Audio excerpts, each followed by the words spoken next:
పెళ్లిని పక్కన పెట్టేసి ఐపీఎల్ కోసం వచ్చిన ఒక ప్లేయర్ నెట్ బౌలర్ స్థాయి నుండి స్టార్ట్ అయ్యి అన్క్యాప్డ్ ప్లేయర్ గా ప్లే ఆఫ్స్ లో సెంచరీ కొట్టి ఆపై ఆర్సీబీ కెప్టెన్ గా మారి 18 ఏళ్ల కల నిజం చేశాడు.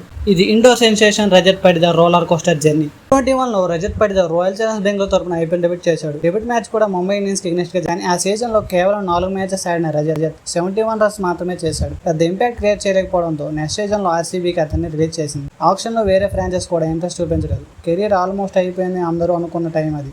ఆ టైంలో రజత్కి పెళ్లి ఫిక్స్ అయింది, ముహూర్తం కూడా డిసైడ్ చేశారు. కానీ అప్పుడే అన్ఎక్స్పెక్టెడ్గా ఆర్సీబీ మేనేజ్ నుండి ఒక కాల్ వచ్చింది. ఆర్సీబీ ప్లేయర్ లునిత్ సిసోడియా ఇంజురీ అవ్వడంతో రీప్లేస్మెంట్ ప్లేయర్గా టీంలో జాయిన్ అవ్వమని అడిగారు. ఆ విషయాన్ని తన ఫ్యామిలీతో డిస్కస్ చేసి వాళ్ళ సపోర్ట్తో మ్యారేజ్ డేట్ని పోస్ట్పోన్ చేశాడు. కెరీర్ ఫస్ట్ అని డిసైడ్ అయ్యాడు. అండ్ రెస్ట్ ఈజ్ ఆర్సీబీ తరపున మళ్ళీ ఛాన్స్ వచ్చిన రజత్ ఆ ఛాన్స్ని లైఫ్ చేంజింగ్ ఆపర్చునిటీగా మార్చుకున్నాడు.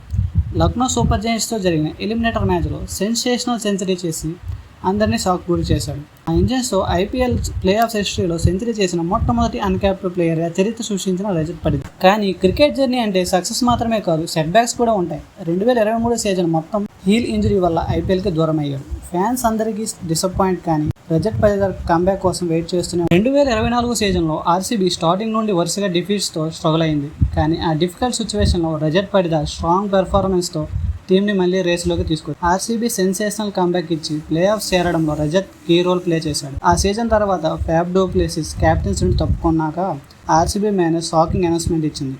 New RCB captain Rajat Patidar 2025లో కెప్టెన్గా చేసిన తొలి సీజన్లోనే 18 ఏళ్ల ఆర్సీబీ ఫ్యాన్స్ కల నిజం చేశాడు. ఆర్సీబీకి ట్రోఫీకి అందించాడు. నెట్ బౌలర్ స్థాయి నుండి ఆర్సీబీ కెప్టెన్గా మారి ట్రోఫీ గెలవడం అంటే ఇది సినిమా స్టోరీ కంటే తక్కువేం కాదు. లో కూడా ఆర్సీబీ టేబుల్ టాపర్గా ఫినిష్ అయ్యి ప్లే ఆఫ్స్లోకి అడుగుపెట్టింది. మరి ఆర్సీబీ సెకండ్ ట్రోఫీ కూడా గెలుస్తుందా? మీ ఒపీనియన్ ఏంటి? కామెంట్స్లో కంపల్సరీ చెప్పండి. వీడియో నచ్చితే లైక్, షేర్, కామెంట్ మరియు మన ఛానల్ని సబ్స్క్రైబ్ చేయండి మర్చిపోకండి.